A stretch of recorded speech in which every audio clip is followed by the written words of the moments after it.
Abacha. And people don't give him his due. Do you think he would have tolerated such nonsense? General Abacha famously said that if an insurgency lasts for more than 2 days, the government knows. That is the real and the truth. And let me make some revelations, because some of us also have our own intelligence networks. Okay. Have met with some of the bandits. We have met with some of their high commanders. 1 or 2 who have repented. They have sat down with us, not once, not twice. They told us that one of the northern governors is the commander of Boko Haram in Nigeria.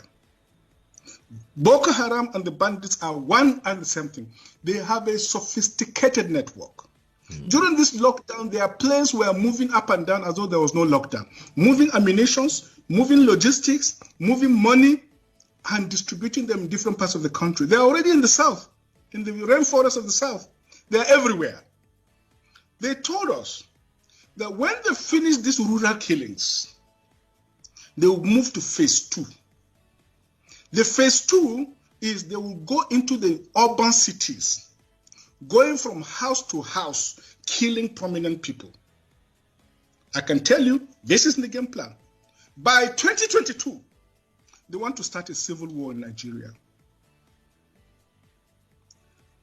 Don't joke with what I'm saying. I have a PhD from Oxford University. I'm a central banker. We don't talk nonsense. So don't joke with what I'm telling you.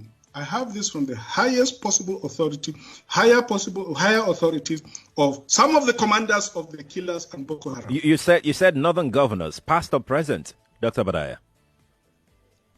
No, current. No, they said one of them is the commander of Boko Haram in Nigeria. One of them.